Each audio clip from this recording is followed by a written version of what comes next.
Five qualities అన్నారు కాబట్టి personal life లో కూడా అవే ఫైవ్ క్వాలిటీసా ఏంటి అసలు? ఇది కామెడీనా లేదంటే? అంటే డెఫినెట్గా ఎవ్రీ వన్ విల్ హ్యావ్ ఒక ప్రీ అజంప్షన్ ఉంటుంది కదండి. సో డెఫినెట్గా హౌ యువర్ లైఫ్ పార్ట్నర్ ఉండాలనేది ఉంటుంది. బట్ ఈడు కొంచెం క్లిష్టంగా ఉన్నాయి అంతే. రోహిత్ గారు, అంటే నేను ఒక క్వశ్చన్ అడుగుతున్నా, బట్ ఇది ఎట్లా తీసుకుంటారో నాకు తెలియదు. బట్ ఓపెన్ అయిపోయి చాలా మందికి క్లారిటీ ఇవ్వాల్సిన అవసరం ఉంది.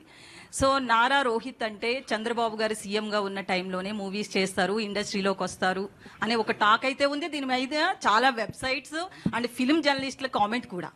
సో దీనికి మీరు ఒక క్లారిటీ కావాలి. So first I need to thank my producers అండి, సంతోష్, గౌతమ్ అండ్ రాకేష్. 8 నెలల ముందు గవర్నమెంట్ వస్తుందని తెలుసుకున్నందుకు.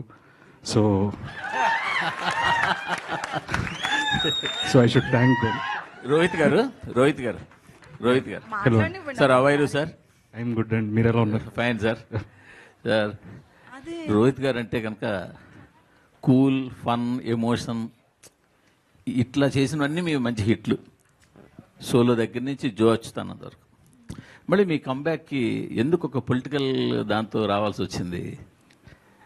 అంటే మైండ్ సెట్ అండి. అంటే ఇప్పుడు సమ్మర్లోనే ఏసీలు అమ్ముతారండి, వింటర్లో సేల్ ఉంటుంది. అవును. సో పొలిటికల్ సీజన్ కాబట్టి ఆ టైంకి that is the right film అనిపించింది అంతే. అంటే దానికి పెద్ద క్యాలిక్యులేషన్లు అన్ని. యాక్చువల్లీ ఈ సినిమాకి ఎక్కువ రోజులు వర్క్ చేసామండి. ఓకే. ప్రీ వర్క్ కానీ we took care about the colour palettes, everything. ఆ సినిమాకి ఇంకా ఏంటంటే ఆ సీజన్ కాబట్టి ఆ టైంలో చేయాల్సి వచ్చింది.